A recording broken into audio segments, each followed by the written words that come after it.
Right, we'll move on, and we'll discuss post Villa. I wasn't there, but I did watch the game when I was in work. I just think Martinez was on fire that day. Michael Keane had all our best chances because our strikers can't do nothing up front. Um, Obviously, Adam, you were there, weren't you? Liam, Yeah, you were there as well, weren't you? It was, mate. Yeah. Yeah, that's why we lost. Oh, Drew, yeah. Go for it, felt like a boys. loss a bit.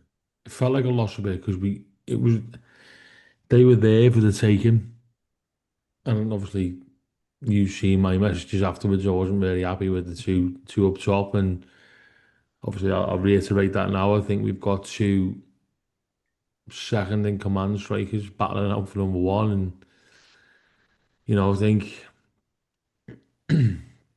I think Barry will become the better of the two, but he's young and he's a development signing, and unfortunately in Beto, he's just, I don't know. His first touch is terrible. Second touch is a tackle. Evertonians love him because he loves the club and he runs around, he works hard, but for me, it's not good enough. Yeah, that doesn't win you Um, games, does it? if you want to move on to that next step now and challenge for Europe, and you're bringing in the right players and the likes of Grealish and Jai and Dewsbury Hall, you can't have him as your number nine. I'm sorry. You've got to. We needed a striker in the summer. We needed someone to put the ball in the back of the net, and we didn't go and get it. Um, and maybe that will come into fruition now, and it looks like it is. Um, but Aston Villa were there for the taking. If we would have had someone to put the ball in the back of the net, it would have been 3 or 4. Like you said, Emi Martinez at the game of his life. So just disappointing, really. He was there for the taking, we didn't take him. Yeah, Liam, you were there as well, weren't you? What were your take on it? Pretty much similar. Um, I'm not. I'm nowhere near as negative as say as that. I'm not disagreeing with the striker. I think we all know that we don't have a top class striker, but Moyes has made that abundantly clear that to get that, unfortunately, you need to have a lot of money to spend, and it would have been 90% of our budget pretty much to go. And we're not going to attract that right now. We need to be fighting the top end of the table, which currently, after 4 games, we are in that top eight position, and hopefully a European spot may be challenged towards the latter half of the season. That's what we're hoping for. And I do agree that we're not going to do that by scoring loads of goals. We're going to have to be solid at the back and just make the most of the chances we have. What I will say is that there was only it wasn't as if Beto and Barry missed loads of chances, because that isn't the case. They didn't actually have lots of chances. I say, yeah, the ball over the top early on, Beto should have done better, controlled it, and had a chance. Second half, he ran through and tried to cut back. For some reason, he hasn't got a left foot on him, so I don't know why he's doing that. So it is decision making that's really the problem, and some quality, and he lacks a little bit of both. But I agree also that you're not going to win games on 100% effort. We've had players like that in the past, and that we need to get away from that to be a better team. You don't see, well, I'm not going to use them as an example, but you don't see Chelsea players just working hard. No, they've got quality now up front. João Pedro, great signing. Probably wouldn't have come to Everton, but he will score goals through in these quality Brazil international. We used to have the likes of Richarlison who would do both. He had the skill and the tenacity and the heart of an Evertonian that we'd like, as a football player. You need more than that nowadays. I do agree. And Barry's got a higher ceiling potentially, but he needs the right mentor. There isn't a mentor at the club now as a striker in the striking in the coach role or on the pitch. Beto's not really a mentor to him, in a footballing sense.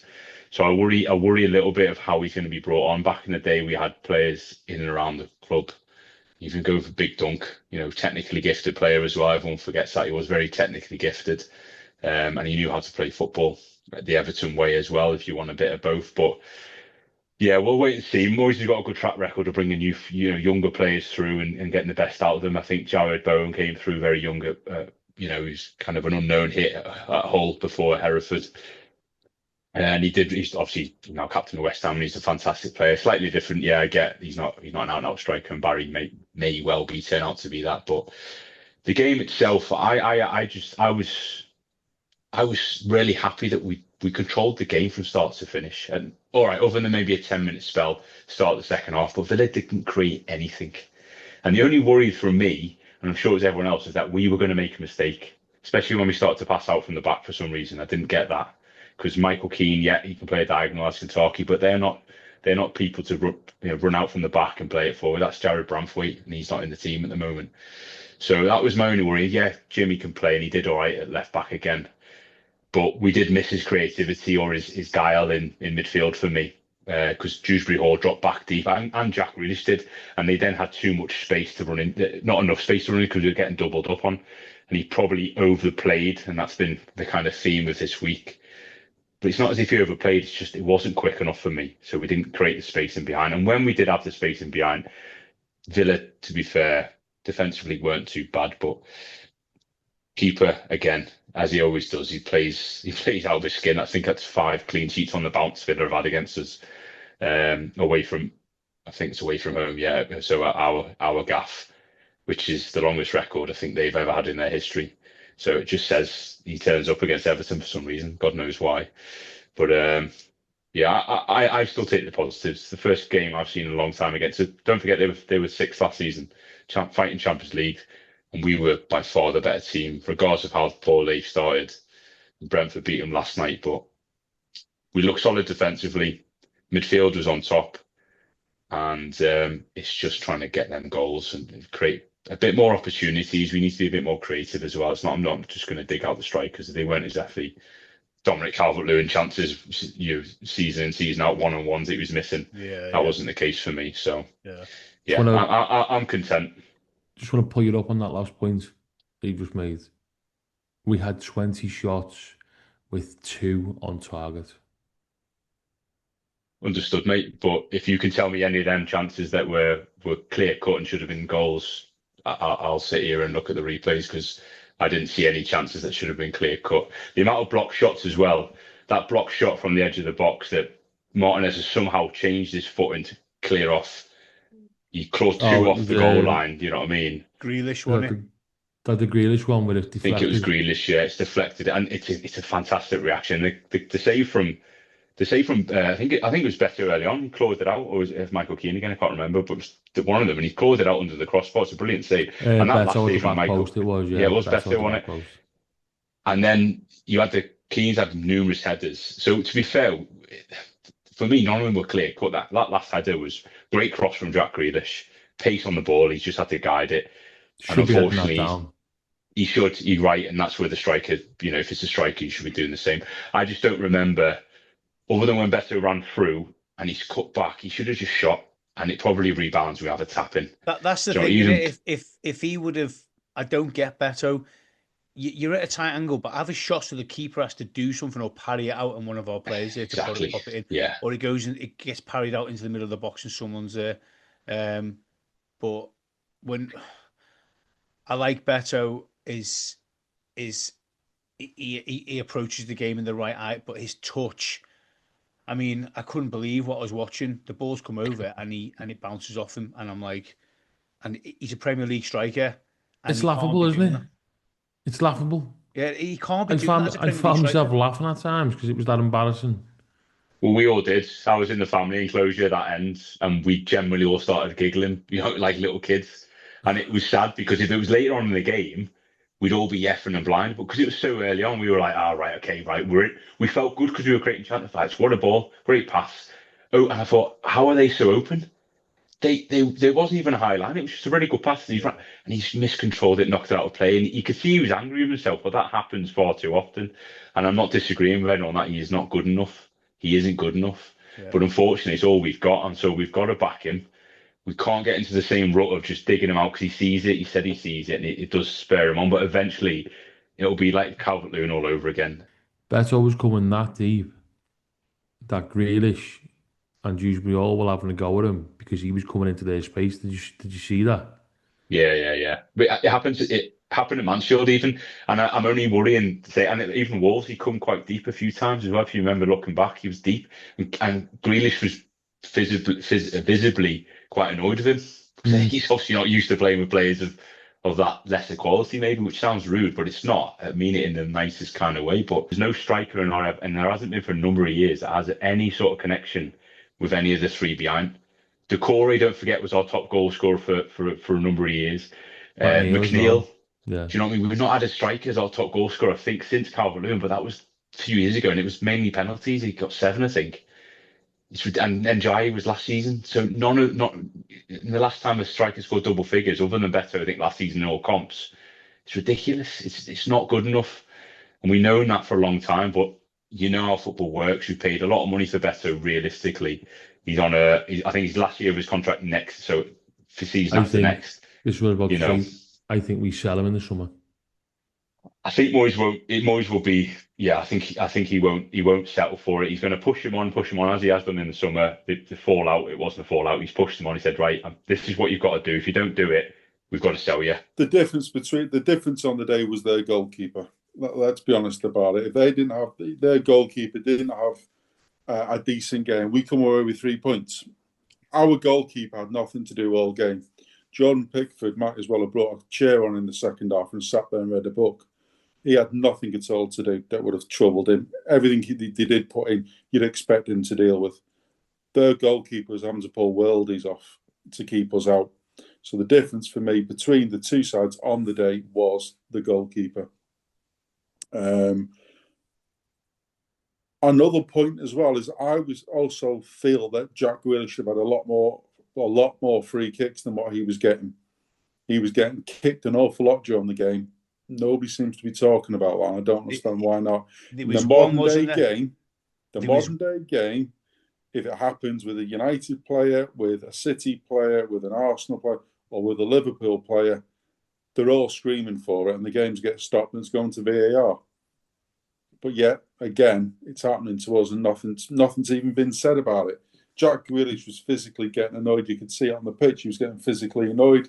He was screaming at the ref because it was happening. But yet, nothing. We didn't seem to be doing anything about it as a team, and I think we should have been protesting a bit more about some of it, especially the kicks he was taking. We never average. That then gives us a dead ball situation, which we know we can score from. We score a lot of our goals from dead ball situations, whether it be free kicks, whether it be corners. When you've got somebody like Jack Grealish in your team, you need to be appealing for more of these decisions. I think it was Bogart, wasn't it, the Villa player? And I remember watching it and I seen him foul Jack Grealish. He actually took him out. Referee did nothing. Jack Grealish is getting up going, what, why the hell is that not a foul? Like, then gets a yellow card for it. Yeah. And that's you could see why Jack Grealish was getting annoyed about it. And they were doing that for the majority of the game.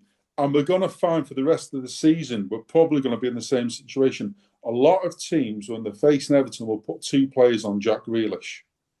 Now, we know Jack Grealish can deal with that, but one of his strengths is he will win the free kicks. He will take the kicks and he will go down because he wants the free kick. Referees are cottoning onto it, but when he does get the kicks with the modern day, we've got to be appealing for them, and we weren't. There were so many times where you'd see Jack go down, and in the new rule, you can only have the captain going to talk to the referee. Charles, from what I could see, and I'm watching it on TV, and you guys may have seen different live at the game, but Trowski didn't seem to be appealing for much, and I don't understand why not. Other captains would have been. Other players would have been. Forget about the rule. Other teams would have been surrounding the ref. But we didn't. And if we're going to play Jack Grealish, we've got to play to one of his strengths, and that is he will win free kicks. And if he's taking the kicks, we need to be doing that. We've been soft for years. We don't put up a fight when we want to be in Europe, then we need to be doing it more, I'm afraid. We've got the players now that can do it. We need to be doing it. I know it's not the Everton way of doing it. I know we're soft, and I know, all the rest of it.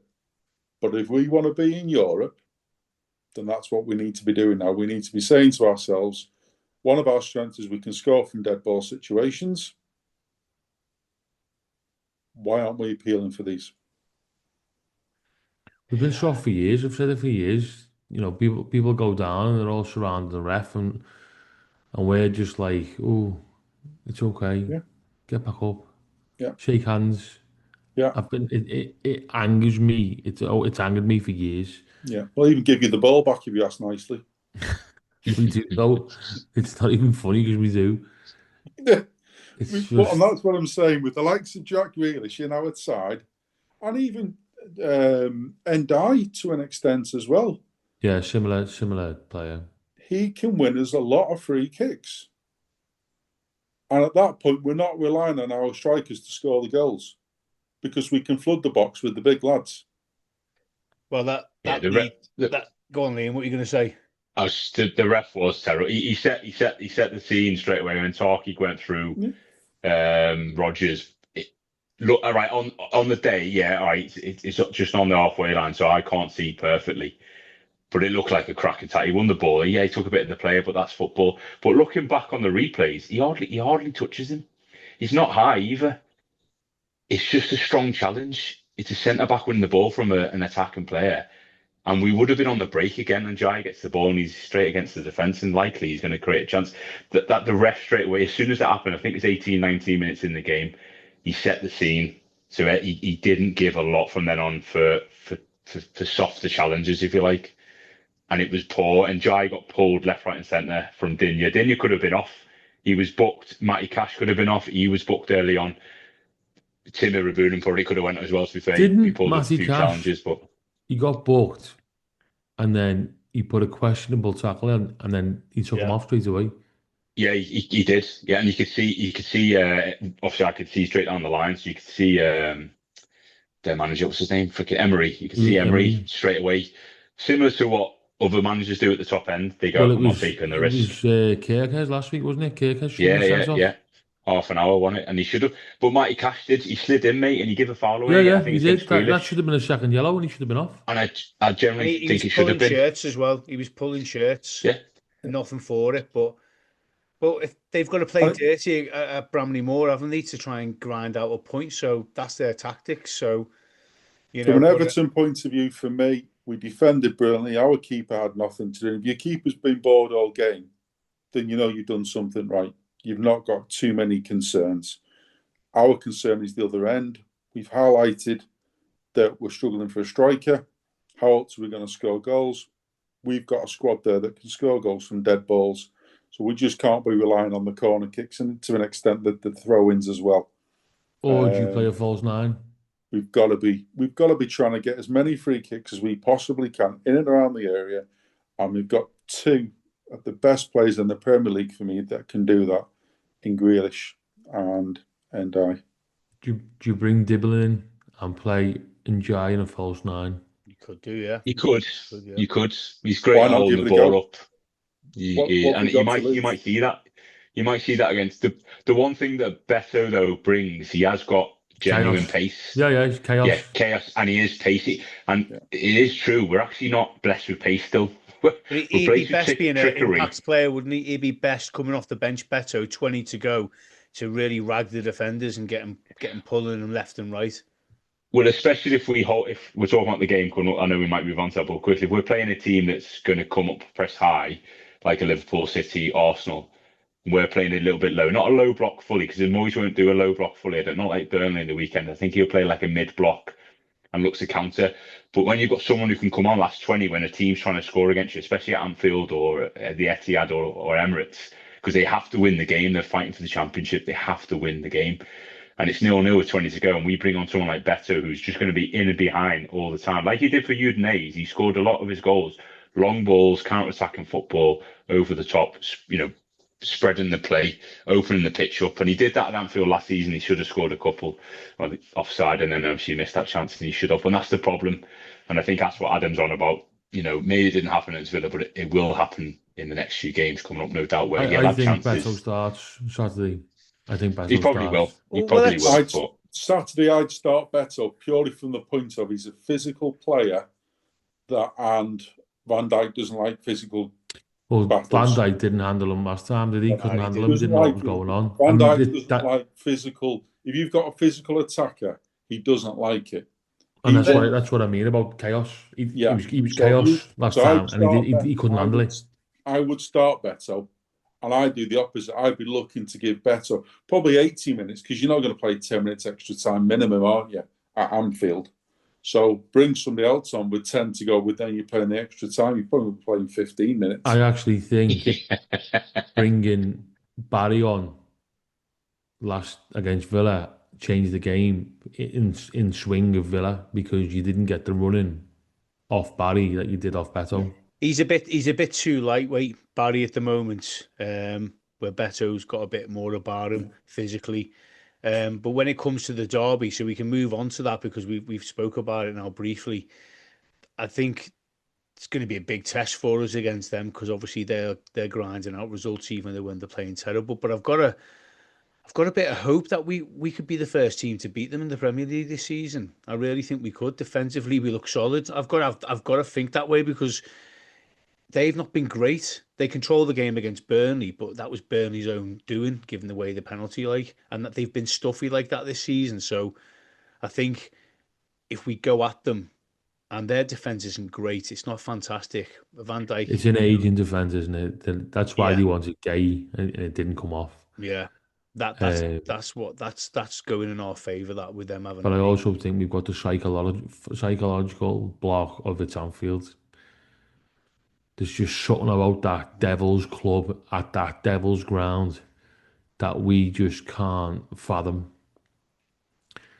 And I know it was, we won 2-0 with Richarlison scoring with James with that pass, but I don't know what it is. It's just a psychological thing that we just cannot grind a win out there. Moyes is due a win against him, isn't he? He's due a win, like, you know what I mean? It's got to happen sooner or later. I just think they're obviously the midweek game, they're playing Champions League, and then they're playing us on Saturday midday. I mean, they've not had it, they're not going to have much of a break. So I'm hoping that will go in our favour. What would your prediction be, score-wise? I don't predict, mate. Not on this game anyway. What's your prediction, Liam, for the Merseyside Derby? 1-0 Merlin roll. Boosh. Go on, lad. It's got to happen sometime, on it. Might take a year, but we'll get there eventually. Rich, Merseyside Derby, what do you reckon, mate?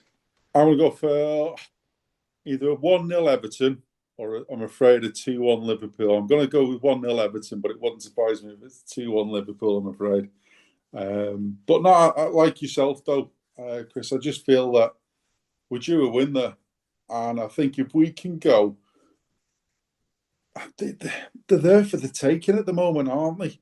They're scoring so many goals in 92nd minutes and 94th, 98th, 102nd minutes and stuff like that. I just think that if we can go there and do a job, that it'll be ours.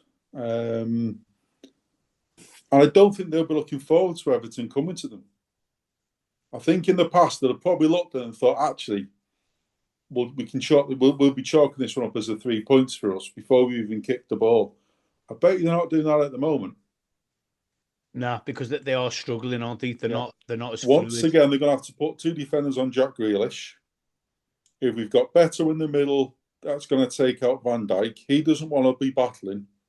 We've already highlighted that one. Van Dijk does not like a physical battle. So all of a sudden, we've now got some spare players in the box.